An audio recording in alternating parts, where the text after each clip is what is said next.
بسم اللہ الرحمن الرحیم۔ السلام علیکم۔ آج ہمارا موضوع رسوائی ہے۔ ایک شخص حضرت داؤد دائی کی خدمت میں حاضر ہوا اور کہا کہ میں فلاں صوفی کو دیکھ کر آ رہا ہوں کہ شراب پی کر مدہوش پڑا ہے۔ اس کی پگڑی اور جسم کے کپڑے پھٹے ہوئے ہیں اور کتے اس کے گرد جمع ہیں۔ داؤد دائی رحمۃ اللہ علیہ اس کی باتیں سن کر غمگین ہو گئے اور فرمایا کہ بھائی، سچا دوست آج ہی کے دن کام کرتا ہے، جا اور اس صوفی کو لے آ، اس نے بہت برا کام کیا ہے اور صوفیوں کے نام کو بگاڑا ہے۔ حضرت کا ارشاد سن کر وہ شخص مخمصے میں پڑ گیا اور بے جوتاب کھانے لگا۔ اس کو غلاظت سے لچڑے ہوئے صوفی کو ہاتھ لگانے سے کراہت آتی تھی، لیکن حضرت داؤد دائی کا ارشاد بھی نہ ڈال سکتا تھا۔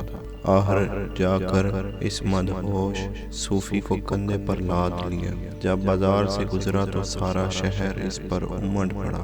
لوگ اسے طرح طرح کے طعنے دیتے۔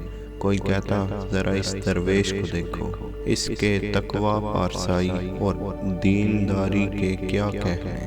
کوئی کہتا ہے کہ آج کے صوفیوں کو دیکھو کہ شراب پیے ہوئے ایک مدہوش ہے اور دوسرا نیم بے ہوش تف ہے۔ غرض جتنے منہ اتنی باتیں۔ وہ شخص لوگوں کے طعنے سنتا اور خون کے گھونٹ پیتا تھا۔ خدا خدا کر کے اس صوفی کی قیام گاہ پر پہنچا اور خود اپنا منہ چھپائے گھر گیا۔ آج اس کو جو خفت اٹھانی پڑی تھی، رات بھر اس کے تصور سے کروٹیں بدلتا رہا۔ دوسرے دن حضرت داؤد دائی کی خدمت میں حاضر ہوا تو انہوں نے ہنس کر فرمایا، گلی کوچے میں بھائی کی آبرو ریزی نہ کر، ورنہ زمانہ شہر میں تیری آبرو ریزی کرے گا۔